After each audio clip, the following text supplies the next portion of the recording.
Hello hi everyone, welcome to the trading analyse YouTube channel. நம்ம இந்த video என்ன பார்க்க போறோம்னா ப்ராஃபிட் அனலைஸ் தான். ஃபர்ஸ்ட் டைம் நம்ம வந்து இண்டெக்ஸ் இந்தியன் மார்க்கெட் வந்து அனலைஸ் வந்து போடுறோம். நம்ம நேற்று பார்க்காதவங்க வீடியோ நான் அப்லோட் பண்ணியிருந்தேன். இன்றைக்கி எப்படி மார்க்கெட்டை வந்து நம்ம ட்ரேட் பண்ணணுன்ட்டு பார்க்காதவங்க போய் வீடியோ முதல்ல பார்த்துட்டு வந்து இந்த வீடியோ பாருங்கள், பர்ஃபெக்டாக இருக்கும். நான் காலையில் சொல்லியிருந்தேன், ஒரு பேட்டர்ன் க்ரியேட் ஆகிருந்ததுன்னா நம்ம வந்து செல் பண்ணிடலான்னு சொல்லியிருந்தேன். நீங்கள் வேணால் பாருங்கள், நம்ம சொன்ன இடத்துல வந்து ஒரு புல் பேக் ஆகிடுது, சப்போர்ட் இருக்கிற புல் பேக் ஆகிடுது. அது ஒன்றும் இங்கே முக்கியமான விஷயம் கிடையாது. நாம் சொன்னதுக்கு அடுத்து எவ்வளோ பெரிய மூமெண்ட்டு கிடச்சிது, அதுதான் எங்கள் பெரிய விஷயமே.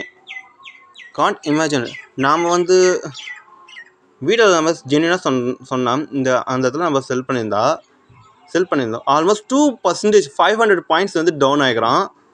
நாம் எதிர்பார்த்தது எவ்வளோனா ஒரு 0.81 200% எதிர்பார்த்தோம். But 500 point massive profit. இதேமாதிரி வீடியோ வேணும்னா சப்ஸ்கிரைப் பண்ணுங்கள், லைக் பண்ணுங்கள், கமெண்ட் பண்ணுங்கள், ஷேர் பண்ணுங்கள். வீடியோ ஃபுல்லாக பாருங்கள்.